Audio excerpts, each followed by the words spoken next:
Hey girl, hey, it's your girl Jay. Welcome to another episode of Melanated Mommy Talks, the podcast, where we are talking about and exploring all things within the melanated mom spectrum. If you listened to our last episode, then you heard part one of our conversation with Jasmine Winters, a mom who experienced morbidity during her IVF pregnancy. Jasmine is the founder and executive director of Peaceful Minds Haven, a nonprofit focused on maternal health and wellness with a little extra attention given to the mental health aspect of the work. In part one, Jasmine told us about how her morbidity experience played out, and we dived into conversation about healing, depression, and the importance of partners being involved in all aspects of that journey. One thing that really stuck out to me is how crucial it is to be aware that the partners of birthing people who have these morbid encounters are also dealing with their own pain, depression, and confusion within the situation and cannot be left out of the discussion. In part two, we are going to talk about the question of regret, about the Black trauma survival mentality, and so much more. So go ahead and pull up your metaphorical seat, tap in, and enjoy part two of our conversation with Jasmine Winters.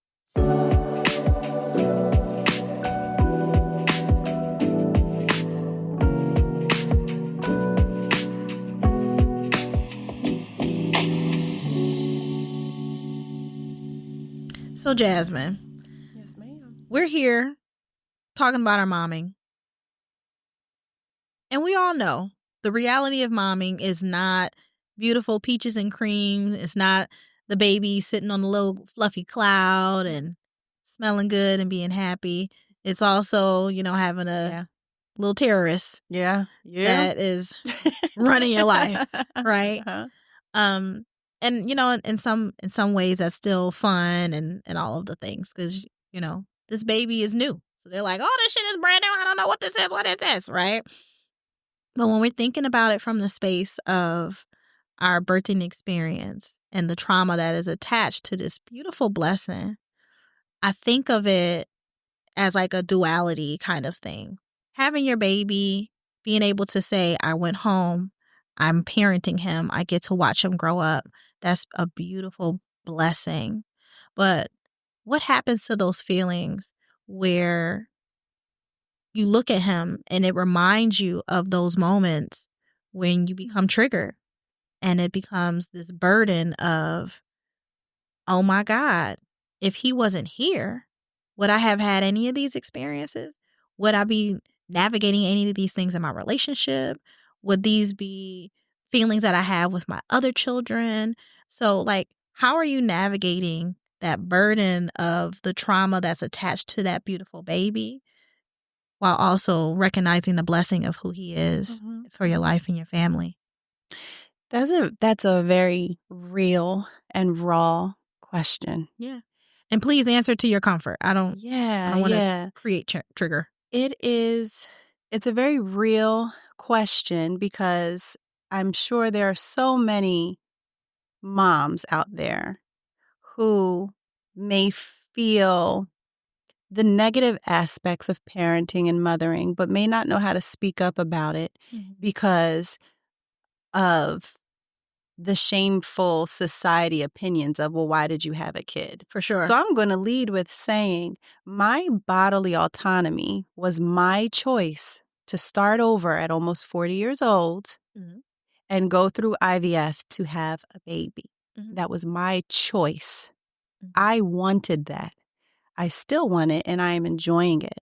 However, a failed, incompetent medical system and setting that I was in created some traumas that have impacted how I parent, how I mother, and how I sometimes view what is supposed to be that blessing.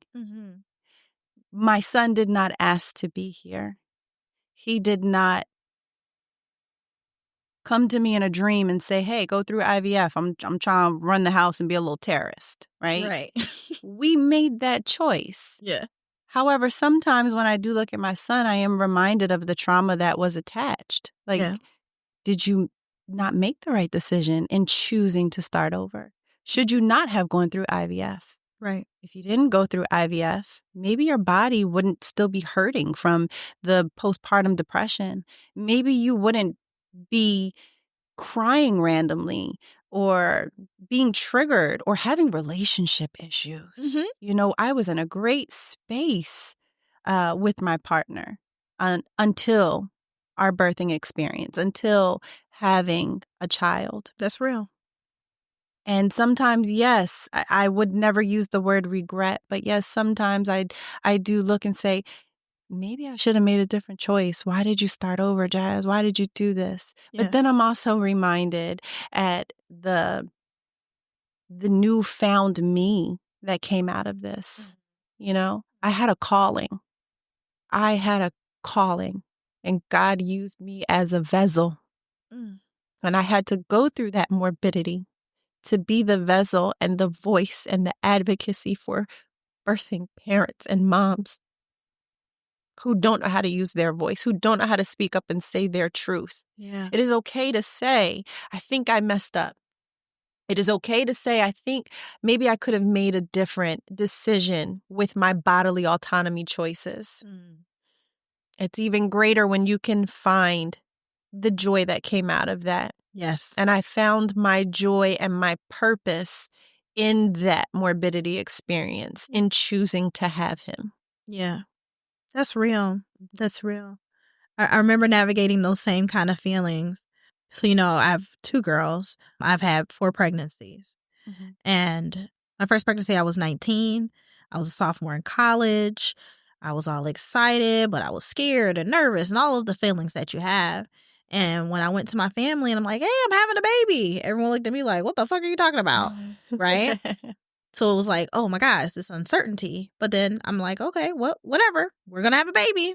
I remember going to the doctor and asking like, well, what do I need to do? And, because we're not taught to plan for these things.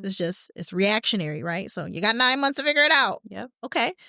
And I remember going to my doctor and them just being like, because of your previous chronic health conditions, you actually have preeclampsia. It's going to kill you or this baby or both. So make a decision. This is in my confirmation appointment. So at 19 years old, having to navigate that kind of decision and having to process, what does this mean for me, not just with this particular pregnancy, but any subsequent pregnancies I may want to have. I've always wanted to be a mother. So to know, wow, these chronic health problems that I've had actually can inhibit my ability to go into another part of my life that I think is so important for me. That might not even be an option. Yeah. That's crazy. And for 14 weeks, almost 15 weeks, I carried that pregnancy. And every time I would go to the doctor, there was no encouragement. There was no compassion. It was, are we scheduling your termination today? Are we scheduling your termination today? How are we going to continue this pregnancy? Didn't you hear us when we told you you were going to die? And I had to make a decision that I don't feel like was a decision for me. Like we were saying earlier with the societal thing, right? It's like, you're 19, you're in college, you don't have a plan, you don't have this. And I'm not saying that to encourage people to be like, yeah, you don't have a plan, just figure it out. Sometimes you do have to just figure it out, even when you do have a plan. But I'm like, I don't feel like the decision was mine. I feel like it was made for me and I had to consent to it. So my first pregnancy was a termination, and it devastated me because I didn't think that I could ever go through something like that intentionally. So a few years later, I became married. I became a nurse. I moved and we found ourselves pregnant again. And I was like, all right, we did it the right way. We did all of the things that they told us we were supposed to do with the last one. Now we're ready and we're prepared. And we went right into the same type of treatment. Yeah. where they're still talking to me as if I'm not a person in the room, where they're still minimizing my existence and my ability to be competent in the decision of moving forward with the pregnancy. They're minimizing the fact that I'm now a healthcare professional, right? I'm like, hey, I'm a whole nurse now. My husband is an engineer and, we're doing all of the things. We're ready to have this baby. And they're still like, well, are you in the right office? Well, is that really your husband? They literally asked me to bring my my marriage license. Oh, yeah. I was like, what the hell you need that for? What state was this? New York. That's crazy. Oh, well, we just need it for the chart. I said, no, you don't. You don't need that for my diagnostic care. Ain't nothing about my diagnosis saying you need a marriage license. And I'm saying this because going through those two experiences, and unfortunately, that second pregnancy ended in a stillbirth, I had no idea that I can exist outside of those two experiences and want to intentionally go for a third time to become a mother. The first time it was a termination that I don't feel like was my decision, but I had to consent to. The second time, for years, it was a stillbirth that I felt like God was punishing me for making a decision that I didn't really want to make. So he took away a baby that meant everything in the world to me because I decided to let someone else make a decision for me. You know what I'm saying? But that's not true. I know it's not. I know. But when I think again about this burden versus blessing, did I put the burden on myself by making these choices based on these people who were supposed to have my best interests? I don't know. And see, that's something else we touched on in our own private conversations at one point is that, the way the systemic racism in our healthcare settings is set up, it is discouraging. Because you asked me, are you done? Would you do it again? We had 2 embryos left after IVF, and they were both boys. Mm-hmm. And we talked about going again right after Cairo, maybe waiting 18 months. Mm-hmm. And we ended up discarding up those embryos because my experience was that traumatizing that I don't never want to take a chance on my life and not being here for my friends, my family, my community, and more importantly, my home, my children. Yeah. And so these healthcare systems, maybe they do know what they're doing. Hopefully they don't, but we know better. Yeah. We know better. Are creating such traumas that in itself is causing women to choose to not, Black women, to want to choose not to give birth. I don't know if you've seen the statistics and the numbers, but Black women are having children later in life now. Yeah. Oh, yeah. Young Black women are scared to get pregnant and go full term. They are afraid because we're dying. Yeah. My kids have told me that already. It's a problem. My girls are 13 and 16. They're like, Mommy, I don't know if I ever want to have children. This is scary. We're watching this stuff in real time with you. Why would I want to do that? Why would I want to consent to that being... To you taking my life or nearly taking my life. Yes. Because you don't like how I look. And my degree and my address doesn't qualify me to be treated with human decency. It's horrible. And the assumptions. Because they don't know what you're walking in there with. I can walk in as a physician and you will still question, well, what school did you get your medical degree from? Yeah. Why the fuck does that matter? What was your grade point average? Because guess what? The doctor that graduated with a C and the doctor that graduated with an A is called a what? A doctor. And they both sitting in front of me, looking at me stupid. Watching me bleed out. Watching me bleed, right? So to that point also, a lot of things that come up in the Black community is putting trust in spaces that typically have shown us that they are untrustworthy. Yeah. Particularly our healthcare system and so many other things. But for the context of our conversation, healthcare. So when we talk to other moms and families who've gone through morbidities, mortalities, traumatic experiences, they often justify it as, well, I mean, we ain't white people. That's what white people do. This, I'm Black. This is how we got to figure it out. We got to suffer through it. We got to struggle. We got to survive. We don't. We don't. We got to live. We have to thrive. It's not just about, I made it, I crawled to the finish line, I drank sand and I came out on the other side. Like, you don't have to do any of those things, right?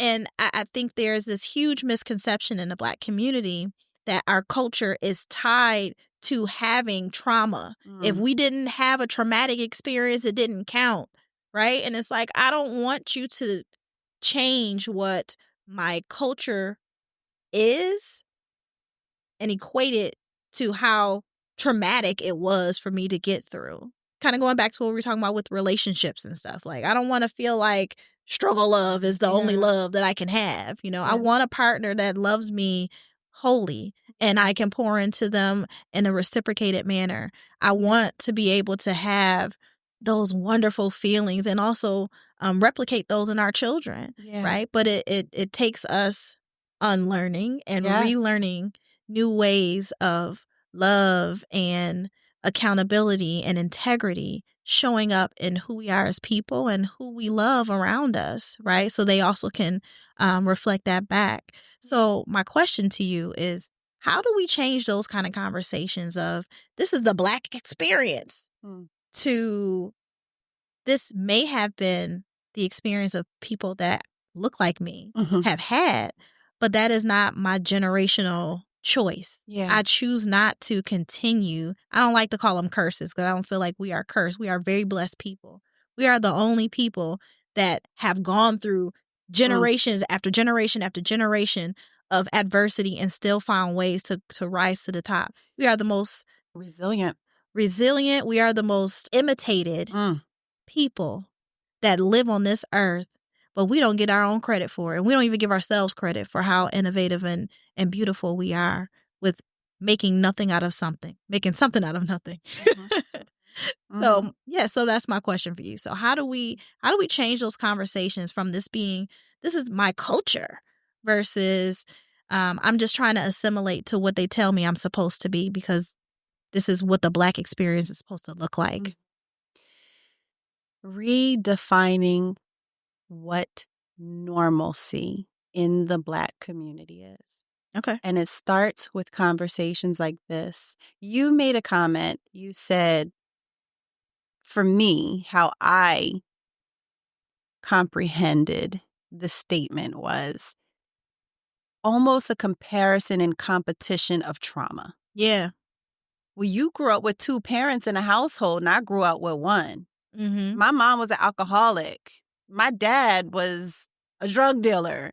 There's a comparison thing. Whose trauma is more? Yeah. And that validates you and that gives you street credit. Right. Well, we need to redefine what normal is. Why is that so talked about? Why is it every other Black movie or Black culture movie replicates of Boys in the Hood? That part. Why are we not redefining what normal looks like in our communities by comparing education? Yes. Degrees, and not in a competition form. That's how the traumas are looked at. Like, yeah, I grew up like this. You don't know what government cheese is. You don't know it. Well, why do I want to know what that is? Right. Why does our community, why does our culture have to know what that is? And girl, that's a whole nother podcast topic because we're going to start going down a rabbit hole about Lord Jesus. You're not lying. You're not lying. But that's what it comes down to. Once you know, you have to do better. And the Bible calls you a backslider, right? Okay. Once you know Jesus and once you know the way, if you are a believer and that's what you choose to believe in, and in the Bible, it's called a backslider because you now know, but you still chose to do something different. When you know better, you do better. That's it. And that's where we have to go with helping to reach the community, and especially in our Black and Brown communities, our marginalized communities. We have to be intentional with redefining what normal looks like. Yeah. You know, too often we hear our skin folks saying, that's what white people do. You want to go play golf. Right. You doing what? White people do that. Why you going all the way over why there? you traveling there? Why you going to Japan? What's in Japan that you can't read in a book? What? Ain't no Black people there. How you know? You ain't there. You sitting here. Exactly. We have to start redefining what normal looks like and not fit in to what society and what the government and that box and bubble they have placed us in. Because they know what they're doing. They do. I think this is also a good point of pulling in that intergenerational piece. There are things that we may have been taught that we're not passing on to our children. Case in point, learning from them. When I was growing up, there was nothing I could tell an older person because their wisdom supersedes any idea that I had. But I learn stuff from my kids every single day. Every day. They inspire me so much. I'm like, how did you figure this out, girl? Like, what are you talking? Oh, mommy, all you have to do is this. Yeah. Well, did you ever think about it from this? And it just brightens my soul to know that they have such a level of awareness around parts of the world that I don't see anymore. Yeah. Because now I'm grown. I ain't been a kid in 30 years. So like that take a long time to get to this point. I recognize my wisdom that brought me to this place, but I also know that there is a bunch of things that I just don't have time and space or bandwidth to pay attention to anymore. But I always can learn something. Yeah, and that's true, but you have to be willing to learn. And that's it. Because I know some 60, 65, 70-year-olds that think they just, because of my age, I know it all. That's it. I've been there, did that, I was here before you, I did this. But you know what? We're in different times now. And me now, as a 40-year-old, I could teach you something, 65-year-old, if you slow down and listen. That's it. Because we can all learn something new, even if it is from someone younger than you, even if that someone is your child. But you have to be willing to be humbled enough to learn what it is they're trying to pour into you. Right. So, yeah, I will always tell people I am forever a student. There's nothing. I know a lot of stuff. A lot of stuff. Like, but you don't know it all. I don't know it, and I will never know it all. And I'm so excited because I will never know it all. That means that there's so much more room for me to grow. For growth. Because once you reach that one growth goal, that one growth marker, guess what? Time to learn the next thing. That's it. And even if you are an entrepreneur, you might reach the top, but there's another top. There's layers and levels to this onion. Oh, yeah. And you got to keep going. You have to keep going. And speaking of that, everyone always says, like, people, it's the failure, the fear of failure. I think there are more people that are afraid of success than they are of failure. Talk about it. And it honestly even relates to what our initial conversation is about. So we can fail. We can fail 10 times in a day at what we thought a mother is supposed to be and how we're supposed to parent and how we're supposed to show up for this kid. But the actual fear is, how successful am I going to be at this? Every single day this baby keep waking up. Oh, shit. I fed them enough. I loved them enough. I taught them enough. I gave them enough insight so that they feel comfortable and confident. Like when you watch Cairo go from the little iron baby to the lap baby to the sitting on the floor to the standing up to the walking around to speaking. To a terrorist. To a terrorist with love. A loving terrorist, right? But you watched all of those parts of him come together, not just because it's a milestone, but it came from the confidence that you poured into him.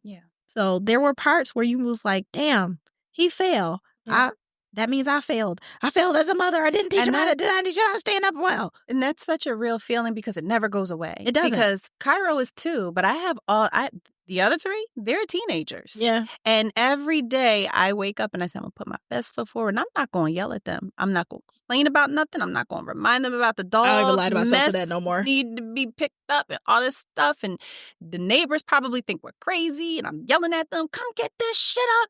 That's it. You know what I'm saying? That's it. And at the end of the day, when the house is quiet and I peek my head into their rooms for their good nights and they're sleeping and they look peaceful, I'm talking about the teenagers. I'm like, dang, now I got to hit the reset button and try again because I want to be a good mom. Yeah. And being a good mom to me means being more calm, more slower to respond, less excitable elevations in my voice, aka yelling, because I done had to tell you something 20 times, But I don't know. But can I reframe that thought though? Can I reframe that thought? Yes, that thought to you? Because I had a very similar experience with my girls because I'm a yeller. Like, get this shit up! Yeah. Right? But I've learned a good mom is not a mom who doesn't yell. It's not a mom who loses her patience. It's not a mom who's like all over the place going chaotic. It's a mom who thinks about those things and who thinks about the impact of that on their children, is willing to listen. She is willing to apologize. She is willing to shift the way that she still creates that same balance through discipline and through understanding. That makes you a good mom. Yeah. Not those actions, right? Sometimes you do need to have an elevated voice. I love to use sentence enhancers, so you're gonna hear me to, what the fuck is this? Yeah. That's probably my most used line in my house. And why the fuck am I telling you for the 22nd time in an hour? That part. Because when I said it nice and calm, your ass didn't hear me. Mm-hmm. So now I got to turn on my mommy advocacy voice and say, yeah, because I got to advocate for myself. I got to advocate for me. Right? Exactly. But if we don't recognize that piece of, oh my God, if I was this kid, because I often do that. I will put myself in my kids' shoes.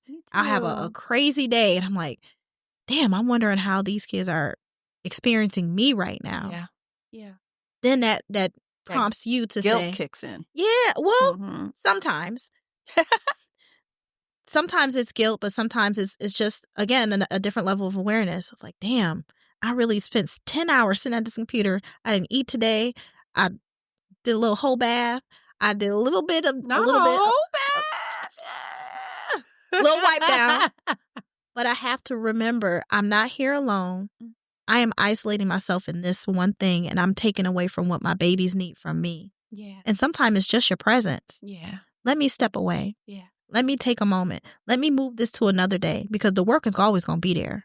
Right? So having that level of recognition, that actually helps you to see your motherhood, not from a space of guilt, but honestly, that to me is like a badge of honor. Yeah. We get the opportunity to keep doing it over and over again and to check in with them. How can I make your experience with me better? Yeah. How can I make sure that you are seeing the value in this experience? Because, again, I may not have been here to tell you this. Yeah. And we don't have to like guilt trip them into that. Like, I almost ain't make it. Yeah. Right? But we recognize the beautiful gift of what comes after the morbidity. Yeah. We can heal. Yes. We can grow. We can create accountability. We can encourage other people to have these moments, right? We can educate them so that they feel more prepared, right? Now they can ask the good questions. Now they can say the weird thing that is going to save their life. Yeah. Now they can actually pull their partner into these kind of conversations so that they're not sitting with these thoughts by themselves, right? Now we're encouraging them to actually look for Peaceful Minds Haven and how to use that as a platform to talk to both partners and not just moms. With our podcast, this is the brainchild of Melanated Mommy Talks, which is our virtual support group that we do every second Saturday of the month, right? We connect with our moms all over the place. And one thing that we love to end on is a pledge. So I always ask, how can we create more accountability for us to keep this work going, right? Because this conversation is dope and we're going to keep talking, right? But what is a pledge that you would like to give to our audience who may have experienced morbidity and in that same space? What kind of pledge would you give them? Mm-hmm. What kind of pledge would I give? So I'm not sure I understand the question. Okay. What you mean by pledge? Like a promise. So Okay. when you think about think of like the Pledge of Allegiance, right? So like if I'm pledging to end morbidity, maybe my pledge is. I got you. Yeah.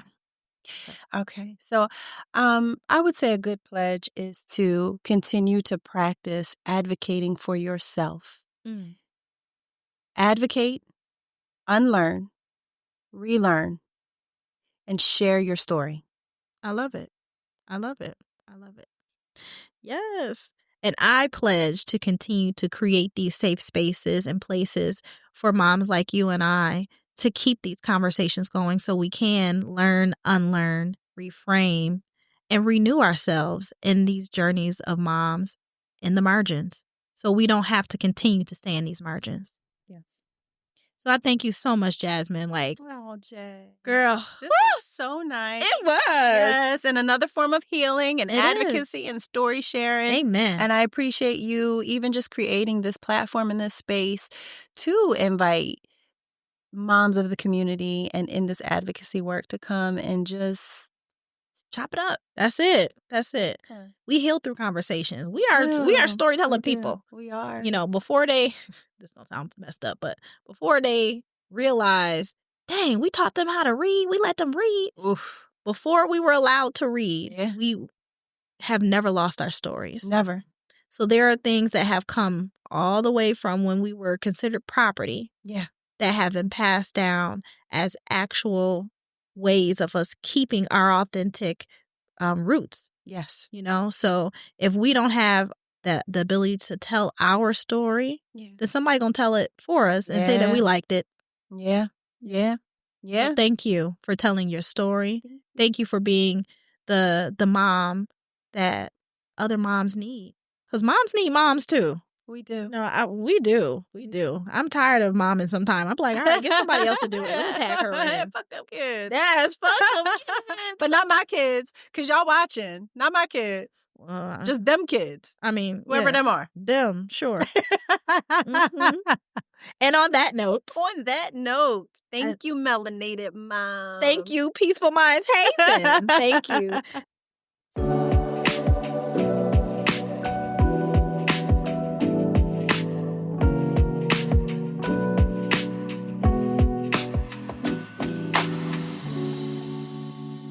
Melanated Mommy Talks, the podcast, is your place for authentic and raw conversations about what it means to be a melanated mom. So make sure to subscribe on all of the platforms where you listen to your favorite podcasts. Make sure to like and share. And if you want to continue seeing our podcast grow, make sure to become a paid subscriber for exclusive bonus content or become a donating listening supporter. If you're interested in becoming an individual or corporate sponsor of this podcast, go to melanatedmoms.com/podcast for more information.